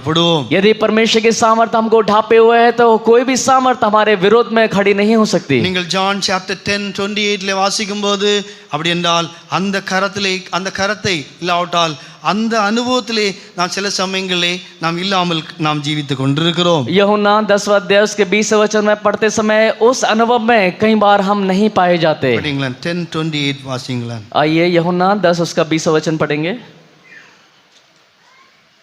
उनमें से बहुत से कहने लगे उसमें दुष्टात्मा है और वह ஜான் पागल சாப்டர் 10:28 या यूहन्ना 10 उसका 28वां वचन. और मैं उन्हें अनंत जीवन देता हूँ, वह कभी नष्ट नहीं, ना नहीं। होंगी. यह कहकर वह चली गई और अपनी बहन मरियम को बुलाकर चुपके से कहा, गुरु यही है तुझे बुलाता है. ஜான் சாப்டர் 10 என் கையிலிருந்து உங்களை ஒருவரும் பறித்துக் கொள்ள முடியாது. मेरे हाथ से तुम्हें कोई भी अलग नहीं कर सकता. और मैं उन्हें अनंत जीवन देता हूँ, वे कभी नष्ट ना होंगी और कोई उन्हें मेरे हाथ से छीन ना लेगा. கர்த்தருடைய பரிசுத்த நாமத்திற்கு மகிமை உண்டாகட்டும். परमेश्वर के पवित्र नाम की महिमा होवे. இப்ப நாம் தேவனுடைய வல்லமை தொடர்ந்து அனுபவிக்கும்படியாக தேவனுடைய கரத்திலே தேவனுடைய நடத்திப்புக்குள்ளே நாம் காணப்படுவோமாக. परमेश्वर के सामर्थ को छुए जाने के लिए परमेश्वर के उस हाथ के अधीन हमको होना होगा. நான் நெகேமியாவுடைய ஜீவியத்திலே நீங்கள் வாசிக்கும்போது அவன் சொல்லுகிறான், தேவனுடைய தயவுள்ள கரம் என்னோடு இருந்தபடியினால் நான் எல்லாத்தையும் கடந்தேன், இந்த காரியங்கள் எல்லாம் எனக்கு தேவன் உதவி வாய்க்க பண்ணார் என்று அவன் சொல்லக்கூடிய காணப்படுகிறான். नेहमिया में पढ़ने के समय नेहमिया कहता है कि परमेश्वर का बड़ी दया वाला हाथ मेरे साथ रहा, इसलिए हर एक काम को मैं कर पाया करके. தேவன் அவன் எருசலேமில் இருந்தாலும் தேவனுடைய கரம் கூட இருக்கிறது, அவன் பாபிலோனில் இருந்தாலும் தேவனுடைய கரம் கூட காணப்படுகிறது. जब वो इस्राएल में था तब भी परमेश्वर का हाथ उसके साथ था, वो बाबिलोन में था तब भी परमेश्वर का हाथ उसके साथ दिखाई दिया. நாம் தேவனுடைய நடத்திப்புக்குள் இருக்கும்போது தேவனுடைய வல்லமையினாலே நம்மளை தாங்கி தேவன் நம்மளை பாதுகாக்குள்ளே காணப்படுகிறார். यदि हम परमेश्वर के चलाहट के अधीन होंगे तो परमेश्वर के उस सुरक्षा में हम पाए जाएंगे. அப்படினால் பிரியமானவர்களே, தேவனுடைய கரத்தில் ஒருவேளை இன்றைக்கு இல்லாமல் இருப்போம் என்றால் தேவனுடைய கரத்துக்குள்ளே கடந்து வருவோமாக. यदि आप में से हम लोग यदि परमेश्वर के सामर्थ्य का अधीन नहीं है, उसके हाथ के अधीन नहीं है, तो आज सवेरे उसके अधीन हम आ जाएं. தேவனுடைய நடத்திப்புக்குள்ளே நாம் கடந்து வருவோமாக. आइए परमेश्वर के चलाहट के अधीन हम आ जाएं. அப்படி என்றால் தேவன் தம்முடைய வல்லமை தொடர்ந்து அனுபவிக்கும்படியாக தேவன் உதவி செய்ய செய்யக்கூடிய காணப்படுவார். तब परमेश्वर अपनी सामर्थ को दोबारा हमें अनुभव करने के लिए मदद करेगा. அதான் நடந்து சொல்கிறது, தேவ சமூகத்தை இது வெளிப்படுத்தக்கூடிய காணப்படுகிறது. परमेश्वर का चलाहट का अर्थ यह है कि परमेश्वर का हजूरी को वो दर्शाता है. தேவ சமூகத்துக்குள்ளே ஜீவிக்கக்கூடிய அனுபவம் நமக்குள் இருக்கும் என்றால் தொடர்ந்து இந்த அனுபவம் கிடைக்கக்கூடிய காணப்படும். यदि परमेश्वर के सम्मुख में जीवन बिताने वाला अनुभव हमारे जीवन में होगा तो ये अनुभव परमेश्वर दोबारा हमको देगा. ஏனென்றால் தாவீது இதை அனுபவித்தபடியினால் தான் அவனுடைய சங்கீதங்களிலே இந்த காரியங்களை எழுதக்கூடிய காணப்படுகிறான். दाऊद ने इस सामर्थ को अनुभव किया, इसलिए उसके हर एक भजन में इस विषय के बारे में व्याख्यान है. நீங்கள் வஜன் சங்கீதா 63:2 வாசிக்கும் போதும் வஜன் சங்கீதா 96:6 வாசிக்கும் போதும் அவன் சொல்லுகிறான், உம்முடைய பரிசுத்தலத்திலே உம்முடைய வல்லமையை கண்டேன், உம்முடைய சமூகத்திலே வல்லமையை கண்டேன் என்று சொல்லக்கூடிய காணப்பட்டான். वो हर एक जगह में आप पढ़ सकते हैं, वहाँ पर वो लिखता है कि उसके चारों ओर वैभव आश्चर्य है, उसके पवित्र स्थान में सामर्थ्य और शोभा है. எங்கே வல்லமை இருக்கிறது? தேவனுடைய ஸ்தலம், தேவனுடைய சமூகத்துக்குள்ளே வல்லமையை நான் கண்டேன் என்று அவன் அங்கே சொல்கிறதா வேதத்திலே வாசிக்கிறோம். परमेश्वर के सम्मुख में परमेश्वर की सामर्थ्य को मैंने देखा करके दाऊद वर्णन करता है. எல்லா இடத்திலும் தேவனுடைய வல்லமையை தேவன் வெளிப்படுத்த முடிகிறதில்லை. தேவன் தன்னுடைய ஒரு ஸ்தலம் வைத்திருக்கிறார். அது நாம் அந்த அனுபவத்திலே வளரும் போது, அந்த அனுபவத்திலே நிலைத்திருக்கும் போது தேவனுடைய வல்லமை மனுஷனுக்கு அனுபவிக்கும்படியாக கொடுக்க காணப்படுகிறார். हर एक जगह में परमेश्वर का सामर्थ्य को वो उजागर नहीं करता, लेकिन मनुष्य जब उसके हजूरी में जहाँ पर वो सामर्थ्य को प्रकट करता है, यदि उसके हजूरी में पाए जाते हैं तो उस सामर्थ्य को मिलने का वहाँ पर परमेश्वर उनको अनुभव मदद करता है और अनुभव पाने की मदद करता है. அப்படினால்தான் ஸ்திரீ இயேசுவோடு நெருங்கின போது, தேவ சமூகத்தோடு நெருங்கின போது, தேவனோடு நெருங்கின போது அவளுடைய வல்லமை தொடக்குள்ளே காணப்படுகிறது. वो स्त्री प्रभु यीशु मसीह के समीप आई, परमेश्वर के और करीब आई, इसलिए उस स्त्री ने परमेश्वर के उस बड़े सामर्थ्य को अनुभव किया. இந்த நாட்களில் பிரியமானவர்களே, தேவ வல்லமை மிகவும் அவசியம். தேவ வல்லமை அனுபவிக்க அநேக அனுபவங்களிலிருந்து நாம் விடுதலையாக்கப்படக்கூடிய காணப்படலாம். इन दिनों में परमेश्वर की उस बड़ी सामर्थ्य की आवश्यकता है. उस सामर्थ्य को अनुभव करते करते करते कई सारी जो बातें हैं, बंधन हैं, उनसे हम छुटकारा पा सकते हैं. நீங்கள் இதை நாம் விரிவாய் படிக்க வேண்டுமானால் ஜட்ஜஸ்லே இதை குறித்து நாம் வெளிவாக சொல்லப்பட்டிருக்கிறது. इसके विषय में न्यायों में लिखा गया है. அதாவது அங்கே வாசிக்கும் போது பெலிஸ்தர்கள் அவனை கட்டுகிறார்கள், ஆனால் தேவனுடைய வல்லமை வருகிறது, அவிழ்த்து போடுகிறார். அப்படி என்றால் எல்லா கட்டுகளையும் அவிழ்க்கக்கூடிய தன்மை தேவனுடைய வல்லமைக்குள்ளே காணப்படுகிறது. न्यायों में हम पढ़ते हैं, वहां पर फिलिस्ती लोगों ने उसको बांध दिया, लेकिन परमेश्वर की सामर्थ्य उतरने पे सारे जो बंधन हैं वो टूट गए. इस सामर्थ्य के अंदर एक विशेषता है कि सारे बंधन अपने आप टूट जाते हैं. அப்படி என்றால் வல்லமைக்குள்ளே அதிகாரம் இருக்கிறது. தேவனுடைய அதிகாரம் அந்த வல்லமைக்குள்ளே காணப்படுகிறது. इस सामर्थ्य के अंदर एक बड़ा अधिकार है. परमेश्वर का अधिकार इस सामर्थ्य के अंदर मौजूद है. அந்த வல்லமை நம்முடைய ஆவியை உயிர்ப்பிக்கிறது. அந்த ஆவியை நம்ம அதிகாரம் உள்ளதாக மாற்றும் போது நமக்கு விடுதலை உண்டாக்குவதை காணப்படும். यही बड़ा सामर्थ हमारी जो आत्मा है उसको जिलाता है. हमारी जब आत्मा जिलाई जाती है तो उसके अंदर बड़ी सामर्थ हम अनुभव कर पाते हैं. அதனால தொடர்ந்து இந்த வல்லமை அனுபவிக்க கர்த்தர் நமக்கு எல்லாருக்கும் தேவன் உதவி செய்ய வேண்டும். एक और बार इस बड़ी सामर्थ को अनुभव करने के लिए परमेश्वर हम सभी को मदद करना चाहिए. ஆவிக்குரிய ஜீவியம் செழிப்பாகும்படியாக வல்லமை ஒவ்வொரு தேவ ஜனங்களுக்கு அவசியமாய் காணப்படுகிறது. आत्मिक जीवन हरियाली होकर दिखाई देने के लिए परमेश्वर की सामर्थ की हमारे को आवश्यकता है. ஏனென்றால் நம்முடைய யுத்தம் மாம்சத்தோடு இரத்தத்தோடும் அல்ல, துரைத்தனங்களோடும் அதிகாரங்களோடும் வான மண்டலங்களில் கிரியை செய்கிற பொல்லாத ஆவிகளின் சேனைகளோடு என்றுதான் வேதத்திலே வாசிக்கிறோம். जिस प्रकार हम पवित्र शास्त्र में पढ़ते हैं कि हमारा युद्ध मांस और लहू से नहीं बल्कि आसमान में पाई जाने वाली सारे अंधकार की ताकतों से, अधिपतियों से है. அப்படி என்றால் ஒரு சாதாரண மனுஷனோடு யுத்தம் செய்யும்படியாக தேவ ஜனங்கள் அழைக்கப்படவில்லை. क्या एक साधारण मनुष्य से युद्ध करने के लिए परमेश्वर के लोगों को नहीं बुलाया गया? அந்தகாரத்துடைய பிசாசின் வல்லமைகளோடு யுத்தம் பண்ணும்படியாக, அதை நாம் அதோடு யுத்தம் பண்ணும்படியாக தான் நாம் அழைக்கப்பட்டிருக்கிறோம். शैतान और अंधकार की उस बड़ी सेना से युद्ध करने के लिए परमेश्वर ने हमको बुलाया है. இங்க பாருங்க, ஏனென்றால் மாம்சத்தோடு இரத்தத்தோடும் அல்ல. நீங்கள் எபேசியன் சாப்டர் 6:12 வாசிக்கும் போது துரைத்தனங்களோடும் அதிகாரங்களோடும் பிரபஞ்சத்தின் அந்தகார லோகாதிபதிகளோடும் வான மண்டலத்திலே கிரியை செய்கிற பொல்லாத ஆவியின் சேனைகளோடு நமக்கு போராட்டம் உண்டு என்று எழுதப்பட்டிருக்கிறது. यदि हम एफेसियों के पत्री 6वां अध्याय उसके 12 वचन पढ़ेंगे तो वहां हम पढ़ सकते हैं, क्योंकि हमारा ये मल्ल युद्ध लहू और मांस से नहीं परंतु प्रधानों से और अधिकारियों से और इस संसार के अंधकार के हकीमों से और उस दुष्ट आत्मा की आत्मिक सेनाओं से है जो आकाश में है. அந்தபடியினால் தான் பரிசுத்த பவுல் சொல்லும்போது தேவனுடைய சத்துவத்தின் வல்லமையிலே பலப்படுங்கள் என்று எபேசியருக்கு சொல்லக்கூடிய காணப்படுகிறார். इसलिए पवित्र पौलुस एफेसियों कलीसिया को लिखता है कि परमेश्वर के उस बड़ी सामर्थ के अंदर आप परिपूर्ण हो जाओ. நாம் தேவ வல்லமையிலே காக்கப்படும் போது இந்த வல்லமையை மேற்கொள்ளக்கூடிய காணப்படுவோம். यदि हम परमेश्वर की बड़ी सामर्थ के अंदर सुरक्षा पाते हैं तभी केवल अंधकार के दुष्ट आत्माओं की शक्तियों के ऊपर हम जय पा सकते हैं. வல்லமை தங்கி இருக்கக்கூடிய ஒரு பெட்டியாக நாம் காணப்பட வேண்டும். ये सामर्थ को रहने का विश्राम करने का एक संदूक होकर हम दिखाई देना चाहिए. தேவனுடைய வல்லமை தங்கி இருக்கக்கூடிய ஒரு இருதயமாக ஒரு ஜீவியமாக நம்முடைய ஜீவியம் காணப்பட வேண்டும். हमारा जीवन ऐसा होना चाहिए कि परमेश्वर की जो सामर्थ है वो वहां पर विश्राम कर पाए, वो वहां पर निवास कर पाए. அன்றைக்கு சாதாரண ஒரு பெட்டியின் மேல் அந்த வல்லமை தங்கி இருக்கக்கூடிய காணப்பட்டிருந்தது. उन दिनों में एक साधारण संदूक के ऊपर परमेश्वर की सामर्थ थी. நாம் ஒரு கர்த்தருடைய பெட்டியாக நாம் இருக்கும்போது தேவனுடைய வல்லமை நமக்குள்ளே தங்கி இருக்கக்கூடிய காணப்படும். यदि हम परमेश्वर के बड़े संदूक बन जाएंगे तो परमेश्वर की बड़ी सामर्थ हमारे ऊपर जो निरंतर वहां पर स्थिर रहेगी, निवास करेगी. இரண்டாவது கிறிஸ்துவிலிருந்து ஞானம் பாயக்கூடிய காணப்பட்டது. और मसीह के जरिए मसीह के अंदर से जो वहां पर ज्ञान दिखाई दिया. அநேக பாருங்கள், நீங்கள் மேத்யூ சாப்டர் 30 வாசிக்கும் போது இவனுக்கு இப்படிப்பட்ட ஞானம் எங்கிருந்து வந்தது என்று ஞானத்தை பார்த்து ஆச்சரியப்படக்கூடிய காணப்பட்டார்கள். मत्ती यदि हम पढ़ेंगे 30वां अध्याय वहां पर हम पढ़ सकते हैं कि 13 वचन 13 अध्याय में पढ़ेंगे तो वहां पर लोग आश्चर्य करने लगे कि इस मनुष्य के अंदर इतना ज्ञान कहां से आया. அங்கே அதாவது பரிசுத்த ஆவி அவருக்குள் இருந்தபடியினால் கிறிஸ்துவின் ஞானம், பிதாவுடைய ஞானம் அங்கே கிறிஸ்துவின் மூலமாக வெளிப்படக்கூடிய காணப்பட்டிருந்தது. क्योंकि पवित्र आत्मा की सामर्थ उनके ऊपर ठहरी थी, इसलिए परमेश्वर का जो ज्ञान है मसीह के जरिए उजागर हुआ. அப்படி என்றால் ஆவிக்குரிய ஜீவியம் செழிப்பதற்கு தேவ ஞானம்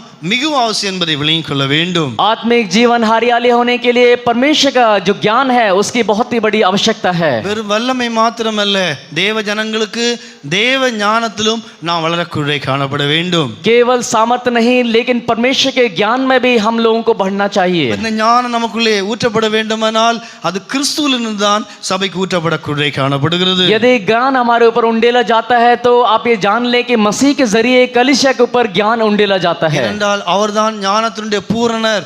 அந்த ஞானம் சபைக்காக, அவர் அந்த சபையினுடைய பூர்ணத்திற்காக அதிலிருந்து பாயக்கூடிய காணப்படுகிறது. क्योंकि मसीह ज्ञान के पूर्णता है, उन मसीह के जरिए कलीसिया के लिए ज्ञान के पूर्णता उंडेली जाती है. ஞானம் இல்லை என்றால் என்ன சம்பவிக்கும் என்பதை முதலாவது நாம் படிக்க வேண்டும். यदि ज्ञान नहीं है तो आपके अंदर क्या होगा इसके बारे में पढ़कर हम जान लेंगे. எதற்கு ஞானம் பெற வேண்டும்? हमें ज्ञान क्यों चाहिए? நமக்கு ஞானம் இல்லைதான், ஆனாலும் ஞானம் நமக்கு மிகவும் அவசியம். தேவனுடைய ஆவியின் மூலமாக, கிறிஸ்துவின் மூலமாக அந்த தேவன் ஞானம், அதாவது அவரே நம்முடைய ஞானம், அவர் நமக்குள் இருப்பார் என்றால் அது ஞானமாய் காணப்படுகிறது. परमेश्वर के सामर्थ के जरिए, मसीह के जरिए परमेश्वर की आत्मा जो ज्ञान है वो हमारे अंदर रहना चाहिए. यदि हमारे अंदर है तो वो बहुत ही अच्छा है. ஞானம் இல்லை என்றால் என்ன சம்பவிக்கும் என்பதை அறிய வேண்டும். यदि ज्ञान नहीं है तो उसके बारे में हम पढ़ के जानेंगे कि ज्ञान नहीं है तो क्या होगा.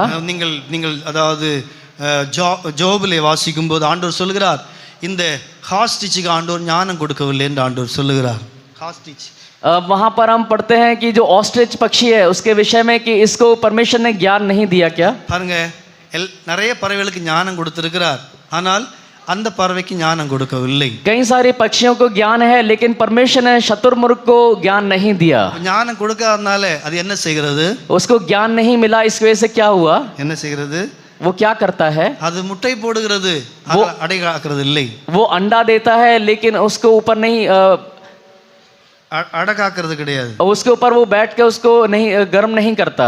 அது என்ன சம்பவிக்கும் அதை பற்றி நினைக்கவே, அதாவது முட்டை இடுகிறதோடு முடியும். அதுக்கு பிற்பாடு என்ன சம்பவிக்கும்? மிருகங்கள் மிதிக்குமா, முட்டை உடைந்து போகுமோ, அதை குறித்து சிந்தனையே இல்லை. ஏனென்றால் அங்கே சொல்லப்பட்டிருக்கிறது அதற்கு தேவன் ஞானம் கொடுக்கவில்லை என்று எழுதப்பட்டிருக்கிறது. वहां पर शतुरमुर्ग अंडा तो देता है लेकिन अंडा देने के बाद वो ऐसे ही छोड़ देता है. उसके बाद क्या क्या करना है वो नहीं करता. उसको ये भी सोच विचार नहीं है कि दूसरे जानवर आके उसको नष्ट कर देंगे या फिर कुछ, उसको उसके बारे में ज्ञान ही नहीं है. படிங்களேன், அதாவது ஜோப் சாப்டர் 39 என்று நினைக்கிறேன். 30 39:13. आइए अय्यूब 39वां अध्याय उसका 13 वचन पढ़ेंगे। அப்ப ஞானம் இல்லை என்றால் நம்முடைய முடிவை வருங்காலத்தை குறித்து சிந்திக்க முடியாதவர்களாய் காணப்படுவோம். यदि हमारे अंदर ज्ञान नहीं है तो आने वाले समय के विषय में चिंता करके उसके बारे में सोच विचार करने का हमारे अंदर ज्ञान नहीं होगा। ஏனென்றால் இதே வார்த்தை ஆண்டவர் இஸ்ரவேல் ஜனங்களோடு ஒருமுறை சொல்லக்கூட காணப்பட்டிருந்தார். और इसी बात को इस्राएल लोगों से परमेश्वर ने एक बार ऐसी वचन से बात किया। அவர்கள் நீங்கள் டூட்ரானமிலே நீங்க இங்க பறவை குறித்து படிக்கும்போது அதுக்கு ஞானம் இல்லை, ஆனபடியினால அது முட்டையிட்டு அது என்ன, அதாவது மிருகங்கள் மிதிக்குமோ இல்லாவிட்டால் அவனுடைய பிரயாசத்துடைய பலன் கிடைக்குமோ ஒன்றும் தெரியாது. என்னால் சிந்திக்கிற அந்த அனுபவமே இல்லாமல் இருக்கிறது. ஏனென்றால் ஞானம் அதற்கு விலக்கப்பட்டிருக்கிறது. व्यवस्था में परमेश्वर इस्राएल लोगों से इसी वचन के बारे में बात करता है, इस पक्षी के बारे में बात करता है कि இஸ்ரவேல் ஜனங்களோடு பட்சிக்கு बात नहीं किया नहीं, ஜோபடத்திலே சொல்றார் இந்த வார்த்தை. अय्यूब से परमेश्वर ने बात किया कि शत्रुमुख जो अंडा देता है, अंडा देने के बाद वो ऐसे ही छोड़ देता है कि उस अंडे का क्या होगा, दूसरे जानवर उसको नष्ट कर देंगे, इस बारे में वो सोच विचार नहीं करता। படிங்களா ஜோब chapter 39 13 13 படிங்களா. फिर शुतुरमुर्गी अपने पंखों थोड़ा जोर को से पढ़े यार. फिर शुतुरमुर्गी अपने पंखों को आनंद से फुलाती है, परंतु क्या ये पंख और पर स्नेह को प्रकट करते हैं? 17 पढ़ो. क्योंकि परमेश्वर ने उसको बुद्धि रहित बनाया और उसे समझने की शक्ति नहीं दी। பாருங்க, அதுக்கு அந்த அது கொடுக்கவில்லை, ஆனபடியால் என்ன சம்பவிக்கிறது? परमेश्वर ने उसको बुद्धि रहित बनाया, उसके जरिए क्या हुआ वहां पर? தன்னுடைய குஞ்சுகளை அது காக்கிறது இல்லை. वो अपने बच्चों को संभाल नहीं पाती। அதாவது அது அதை குஞ்சுகளை குறித்து கவலைப்படுகிறது இல்லை. वो अपने बच्चों के विषय में उसको कोई चिंता नहीं है। அதான் நீங்கள் 46ல வாசிக்கும் போது இப்போ ஞானம் இல்லை என்றால் என்ன சம்பவிக்கும் என்கிற ஒரு அழகான அர்த்தம் இங்கு சொல்லப்பட்டிருக்கிறது. यदि आपके अंदर ज्ञान नहीं है तो उसके विषय में यहाँ पर एक सुंदर वचन को दिया गया है। கடைசியாக பட்ட பிரயாசத்திற்கு பலன் இல்லாமல் போக்குடை காணப்படும். उसने जो कष्ट सहा है उस कष्ट का कोई फल नहीं मिलेगा। நமக்கு அப்படி இல்லை. கிறிஸ்துவின் ஞானம் நமக்கு அதாவது கிறிஸ்துவின் சுவிசேஷத்தின் மூலமாக அந்த ஞானம் நமக்கு கிடைக்கிறது.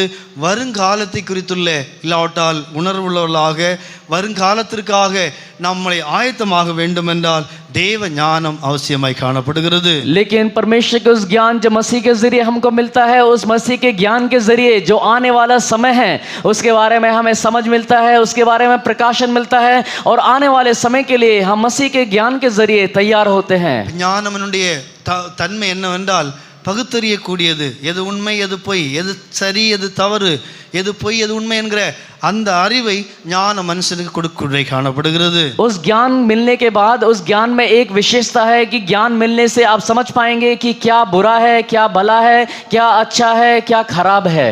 நீங்கள் சாலோமோனை குறித்து வாசிக்கும்போது அவனுக்கு தேவன் ஞானம் கொடுத்த போது அவன் முதலாவது அவனுடைய ஜீவியத்திலே ரெண்டும் ஸ்திரீகள் தான், ரெண்டும் சொல்கிறார்கள். ஆனாலும் அந்த ஞானம் அவனுக்கு எது பொய் எது உண்மை என்பதை அங்கே காட்டி அவனை உணர்த்தக்கூடியதை காணப்படுகிறது. सुलेमान को परमेश्वर ने जब ज्ञान दिया, सुलेमान को ज्ञान मिलने के पश्चात वहां पर दो स्त्रियों का उसने न्याय किया कि कौन सही बोल रही है, कौन झूठ बोल रही है करके उसने न्याय किया। இது கிறிஸ்துவிலிருந்து தேவனிடத்திலிருந்து அவனுக்கு கிடைத்த ஞானமாய் காணப்படுகிறது. ये मसीह के जरिए परमेश्वर से मिलने वाला उसको ज्ञान वो मिला। யாரா இருந்தாலும் வேதத்திலே அந்த ஞானம் அங்கிருந்து தான் வந்தது என்பதை வேதம் தெளிவாய் சொல்லுகிறது. आप पूरे पवित्र शास्त्र में पढ़ के देख सकते हैं कि ज्ञान जिसको भी मिला वो परमेश्वर से और मसीह के जरिए उनको मिला।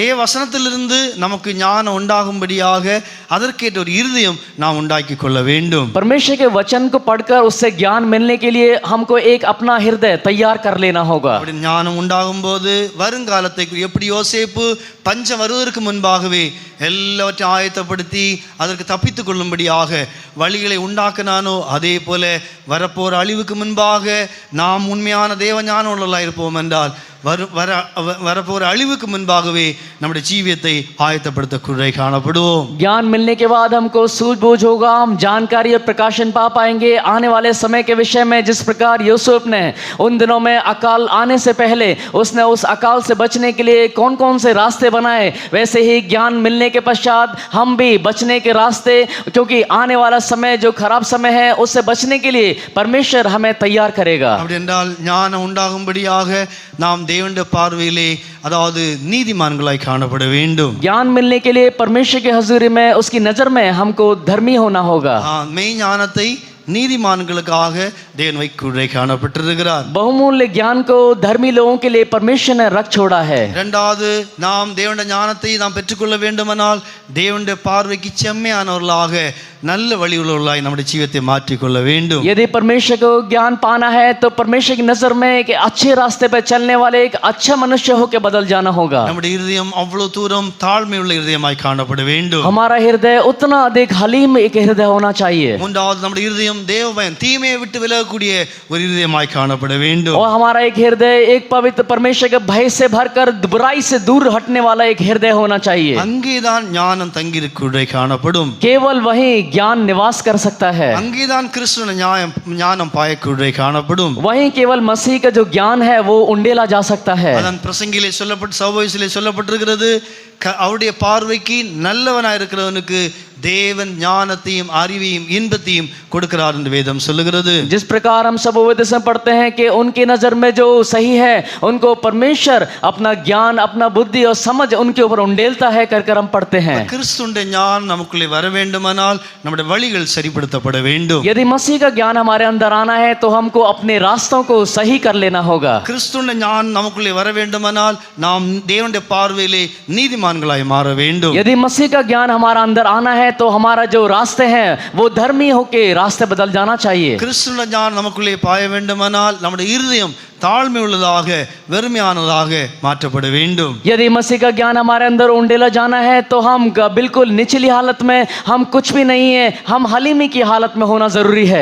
நாம் தேவனுடைய ஞானம் நமக்குள் இன்னும் பாயும்படியாக நாம் தீமையை விட்டு விலகிறவர்களாய் மாற வேண்டும். मसीह का ज्ञान हमारे अंदर उंडेला जाने के लिए बुराई के रास्तों से हट जाना होगा. ஏனென்றால் பாதாளத்திலே ஞானம் இல்லை என்று வேதம் சொல்லுகிறது. आप पढ़ सकते हैं पवित्र शास्त्र कहती है कि अंधकार पाताल में वहां पर कोई ज्ञान नहीं है. மூடனுடைய இருதயத்திற்கு ஞானம் இல்லை என்று வேதம் சொல்லுகிறது. मूड के हृदय में भी कोई ज्ञान नहीं है. அப்ப இந்த கிறிஸ்துவின் ஞானம் வரும்படியாக இப்படிப்பட்ட தகுதி நம்முடைய ஜீவியத்திற்கு தேவையாய் காணப்படுகிறது. इसलिए मसीह का ज्ञान आपके अंदर आने के लिए ये सारी विशेषताएं योग्यताएं आपके अंदर होना जरूरी है. அது நமக்குள்ளே உண்டாகும் போது எப்படி பெசலேலுக்குள்ளே அந்த யூகித்து செய்யக்கூடிய தன்மைகள் இருந்ததோ அதே போல நாம் யூகிக்கக்கூடிய ஒரு உணர்வுள்ள இருதயம் நமக்குள்ளே உண்டாக்குவதை காணப்படும். उन दिनों में पसरे के अंदर जिस प्रकार विवेक से जांच कर काम करने वाला हृदय था वैसे ही हमारे अंदर भी जांच कर विवेक के जरिए सबको सही और ज्ञान और बुराई से दूर का हटकर रहने वाला हृदय होगा. அதான் ஞானத்துடைய தன்மை. யூகித்து இதை இப்படி செய்யும்போது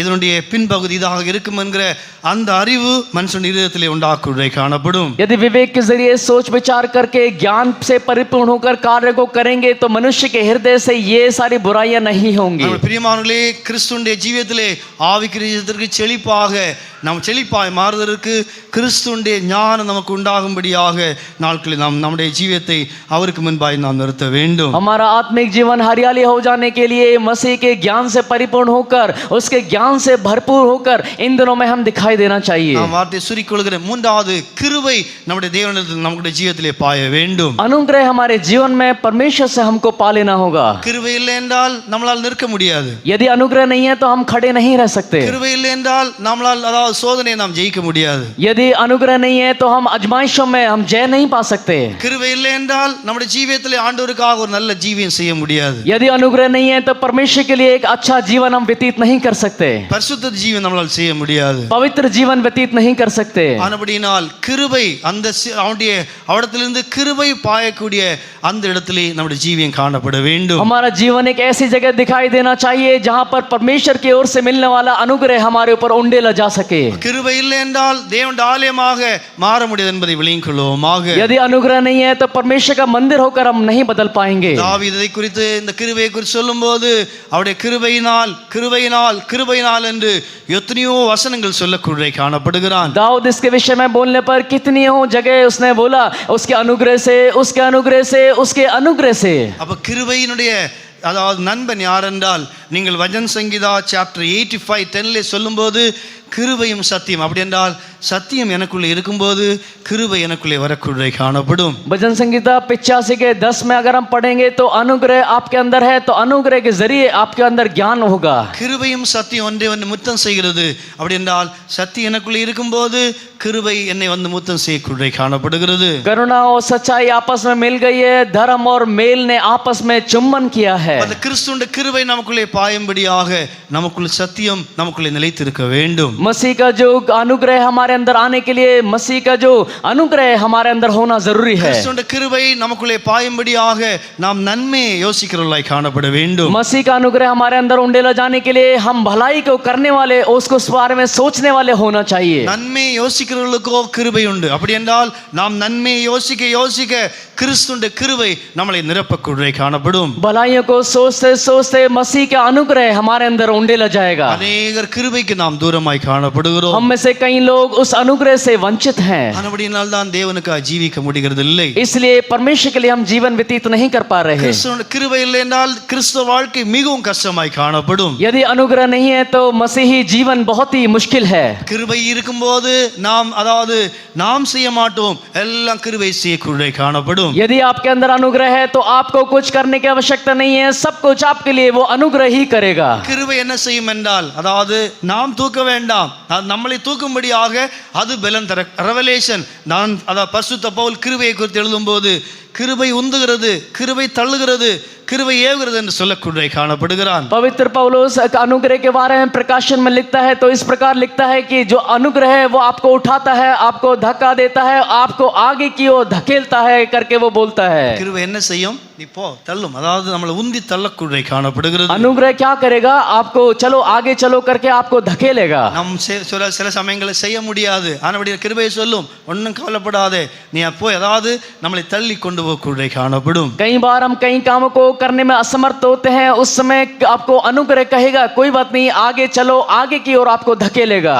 தான் ஒவ்வொரு கல்லையும் அவர்கள் தூக்கும் போது அவர்களுடைய வாயிலிருந்து கிருபை உண்டாவதாக, கிருபை உண்டாவதாக என்று சொல்லி சொல்லி அந்த சிறுபாலுடைய ஆலயத்தை கட்டக்கூடிய காணப்பட்டார்கள். उन दिनों में एक एक पत्थर को, भारी भरकम पत्थर को उठाते समय, एक एक पत्थर को उठाते समय उन्होंने कहा अनुग्रह से सब कुछ होगा, अनुग्रह ही से होगा. इस प्रकार उठाते उठाते उन्होंने जरूबाबेल के उस मंदिर को बनाया. நன்மை யோசிப்போம், கிருபை வரக்கூடிய காணப்படும். यदि हम भलाइयों को सोचेंगे तो आपके जीवन में अनुग्रह अपने आप आएगा. அதிக கிருபையை கொடுக்கிறார் தாழ்மை உள்ளவர்களுக்கு. நாம் தாழ்த்துவோம், ஆண்டவரே நான் வெறுமையானவன் என்று தாழ்த்துவோமாக. आप नम्र बन जाइए, नम्र लोगों को परमेश्वर वही अनुग्रह देगा. அப்படி என்றால் நாம் எவ்வளவு தூரம் நம்மளை தாழ்த்துகிறோமோ அவ்வளவு தூரம் யாக்கோபிலே சொல்லப்பட்டிருக்கிறது, அவர் அதிக கிருபையை கொடுக்கிறார். பெருமை உள்ளவர்களுக்கோ எதிர்த்து நிற்கிறார். தேவனுடைய கிருபை சிங்காசனத்திலிருந்து நமக்குள்ளே பாய வேண்டுமானால் நம்மளை நாம் தாழ்த்துவோமாக. इस प्रकार याकूब में लिखा है जो नम्र लोगों को वो अपना अनुग्रह देता है, लेकिन घमंडियों के विरोध में होता है. यदि हम नम्र बन जाएंगे तो परमेश्वर अपना अनुग्रह हमारे ऊपर बहुतायत से उंडेलेगा. நந்தி பாய பாய பாய நாம் இன்னும் விசுவாசிலும் அன்பிலும் எல்லாத்திலும் பலப்பட்டு போக்குள்ளே காணப்படுவோம். अनुग्रह पाते पाते विश्वास में और हर एक विशेषताओं में हम आगे की ओर बढ़ते चले जाएंगे. பரிசுத்திலிருந்து பரிசுத்த போக்குள்ளே காணப்படுவோம். पवित्रताई से पवित्रताई की ओर हम आगे बढ़ जाएंगे. நம்பிக்கையில நம்பிக்கை போக்குள்ளே காணப்படுவோம். आशा से आशा की ओर और आगे बढ़ जाएंगे. விசுவாசத்திலிருந்து மகா விசுவாசத்திற்கு நாம் போக்குள்ளே காணப்படுவோம். विश्वास से अति पवित्र विश्वास की ओर बढ़ जाएंगे. நமக்குள்ள தெளிவை உண்டாக்கும். அப்படி என்றால் இன்னும் தேவனை அறிகிற அறிவு, என் தேவன் இன்னும் நல்லவர், என் தேவன் இன்னும் நல்லவர், என் தேவன் இன்னும் அன்புள்ளவர் என்கிற அந்த அறிவு நமக்குள்ளே உண்டாக்குள்ளே காணப்படும். हमारा परमेश्वर अच्छा है, हमारा परमेश्वर महिमामय है, हमारा परमेश्वर अनुग्रहकारी है और परमेश्वर के बारे में सबको समझ की परमेश्वर इस प्रकार है करके आपको जानकारी अच्छी रीति से आपको मिलेगा. நான் முடித்துக் கொள்கிறேன். அடுத்தாக பரிசுத்தம் அதிலிருந்து பாய்கிறது. அப்படி என்றால் இதெல்லாம் பாயும் போதுதான் ஒரு தோட்டம் செழிப்பாகிறது. ஆனபடினால் பிரியமானவர்களே, நாம் தேவனுடைய அந்த பரிசுத்தம் நமக்குள்ளே பாயும்படியாக நம்முடைய ஜீவியத்தை நாம் ஒப்புக் கொடுக்க வேண்டும். उसके अंदर से पवित्रताई मिलता है, पवित्रताई के जरिए हरियाली होता है. इसलिए आइए हम सभी लोग उस पवित्रताई को पाने के लिए अपने अंदर उंडेले जाने के लिए समर्पण करेंगे. பலிபீடத்தை தொடுகிறதெல்லாம் பரிசுத்தமாக்கப்படுகிறது. जो वस्तु बलिवेदी को छूता है वो सब कुछ पवित्र हो जाता है.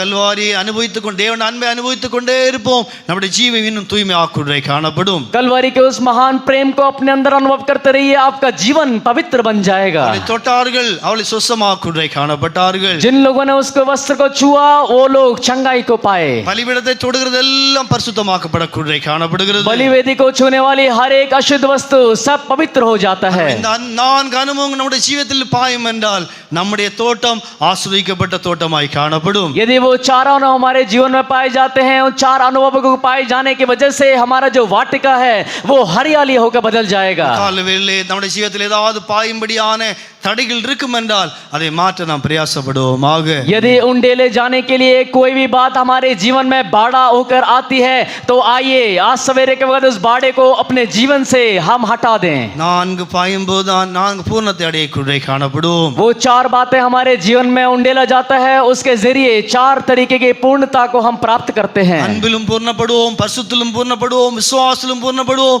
பாடுகளிலும் பூர்ணப்படக்கூடிய காணப்படும். हम प्रेम में पूर्णता को पाते हैं, विश्वास में प्रेम पूर्णता को पाते हैं और उसके विशेषताओं में पूर्णता को पाते हैं. அதான் கிறிஸ்துவின் சாயல், அதான் கிறிஸ்துவின் சாயல் நம்முடைய ஜீவியத்திலே நான்கு சேர்ந்தது நமக்குள்ளே உண்டாக்குடைய காணப்படும். वही मसीह का परछाई हमारे जीवन में चार प्रकार के विशेषताओं को उत्पन्न करता है. மிகவே இந்த அனுபவத்துக்காக நம்மளை ஒப்பு கொடுப்போமாக. इसलिए आइए इन अनुभवों को पाने के लिए अपने आप को हम समर्पण करेंगे. கர்த்தர் நம்மளை ஆசீர்வதிப்பாராக. परमेश्वर हमको आशीर्वाद करने दे. ईशो तेरे सम्मुख में आनंद है मुझे, पाता हूँ सुरक्षा तेरी हाथ की छाया में. ईशो तेरे सम्मुख में आनंद है मुझे, पाता हूँ सुरक्षा तेरी हाथ की छाया में. तुझ में शरण पाने के लिए हूँ आया, तेरा चेहरा देखकर मैं हर्षित रहूंगा. तुझ में शरण पाने के लिए हूँ आया, तेरा चेहरा देखकर मैं हर्षित रहूंगा. अनुग्रह अनुग्रह के आगे बढ़ूंगा, ईमानी में बढ़ता रहूंगा. अनुग्रह अनुग्रह के आगे बढ़ूंगा, आपकी माने में बढ़ता रहूंगा. प्रतिदिन प्रभु कृपा दे मुझे, अभिषेक देकर चला तू मुझे. प्रतिदिन प्रभु कृपा दे मुझे, अभिषेक देकर चला तू मुझे. अनुग्रह अनुग्रह के आगे बढ़ूंगा, आपकी माने में उड़ता रहूंगा. अनुग्रह अनुग्रह के आगे बढ़ूंगा, आपकी माने में उड़ता रहूंगा. प्रतिदिन प्रभु कृपा दे मुझे, अभिषेक देकर चला तू मुझे.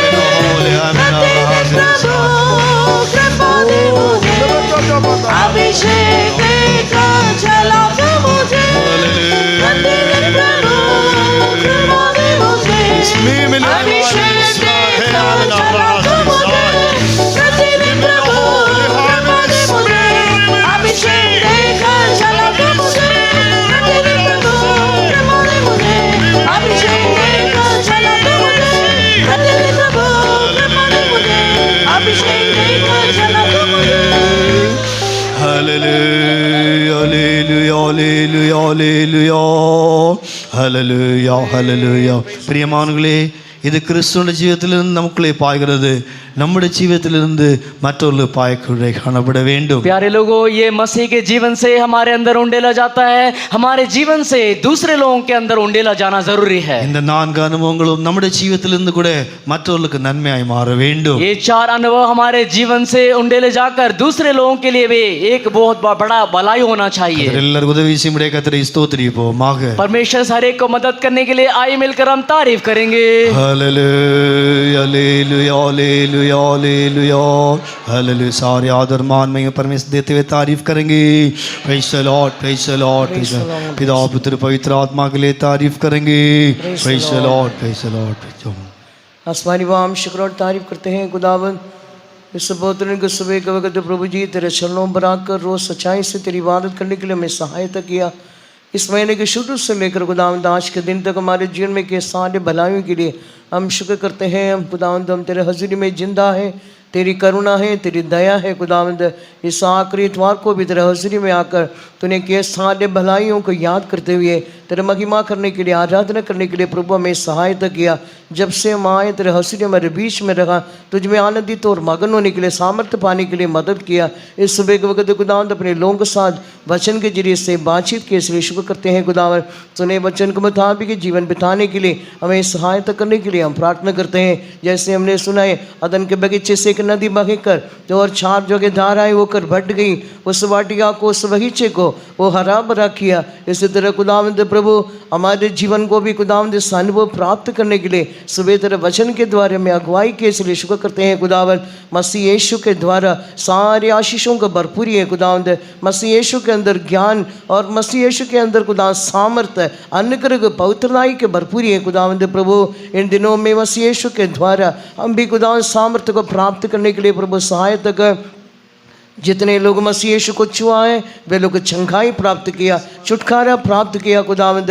हम भी इन दिनों में परमेश्वर के करीब जाने के लिए, छूने के लिए, उस सामर्थ्य को हम भी अनुभव करने के लिए प्रभु हमें सहायता करने के लिए हम विनती करते हैं खुदावंद। प्रभु जी तेरा ज्ञान प्राप्त करने के लिए मदद कर खुदावंद। हम अपने जीवन को सोच विचार करके और बुराई से भरे रहकर, हमारे हृदय को सिद्ध रहकर और खुदावंद प्रभु नम्रता से और खुदावंद पवित्र धर्मी होकर हम उस ज्ञान को प्राप्त करने के लिए प्रभु सहायता कर। मसीह यीशु के अंदर ज्ञान की भरपूरी है तो सर्व ज्ञानी है खुदावंद। वो ज्ञान भी हमें देकर बुरे संसार के अंदर भले बुराई को खुदावंद पहचान कर जीने के लिए हर एक को सहायता कर। तेरे अंदर अनुग्रह की भरपूरी है खुदावंद। अनुग्रह के बगैर हम कुछ नहीं कर सकते खुदावंद। हम अपने आप को हलीम करते हुए तेरे अनुग्रह को प्राप्त करने के लिए योग्य बना दे। जहाँ सच्चाई है वहाँ अनुग्रह आता है खुदावंद। इसलिए हम तेरे सम्मुख में सच्चाई के साथ जीवन व्यतीत करने के लिए प्रभु सहायता कर। अनुग्रह की भरपूरी पाकर आगे बढ़ने के लिए प्रभु सहायता कर। पवित्रताई की भरपूरी हमें दे खुदावंद। जो बलिवेदी को छुआ है, जो अशुद्ध वस्तु सब कुछ पवित्र हो गए हमारे प्रभु यीशु मसीह के अंदर से उस पवित्रताई के खुदावंद धाराएं बहती है खुदावंद। इन सब चीज़ों को हम तेरे से पाकर खुदावंद हम भी औरों के लिए आशीष का कारण बनने के लिए प्रभु सहायता कर। इसलिए खुदावंद इन दिनों में हमारे जीवन भी हरा भरा होने के लिए, हमारे कलीसिया, हमारे व्यक्तिगत जीवन, हर एक परिवार खुदावंद सबके लिए हरा भरा होकर, हष्ट पुष्ट होकर औरों के लिए आशीष का कारण बनने के लिए सहायता कर। आइए ये लोगों के साथ बर्ताव किया, बातचीत किया। जो लोग नहीं आ सके अपने अपने जगह में आशीष दे। सारे बीमारों को छंगाई दे खुदावंद। आज होने वाले सिस्टर विजय की पुण्य सर्विस को भी आशीष करने के लिए हम प्रार्थना करते हैं। तेरे लोग वापस आते सही सलामत घरों में पहुंचने के लिए मदद कर। वचन के आधार पर जीवन व्यतीत करते हुए जल्द आने वाले यीशु का उस स्वरूप का पाकर मिलने के लिए हमें योग्य बना दे। रूह जान जिस्म तेरे हाथों में अर्पण करते हैं, यीशु के नाम से मांगते हैं, आमीन। तारीफ करेंगे। Praise the Lord, praise the Lord, praise the Lord, praise the Lord. प्रभु यीशु मसीह का नगर, परमेश्वर का प्रेम, पवित्र आत्मा सोफा किदा सबके साथ होते रहे। Hallelujah, hallelujah, hallelujah. Praise the Lord, praise the Lord.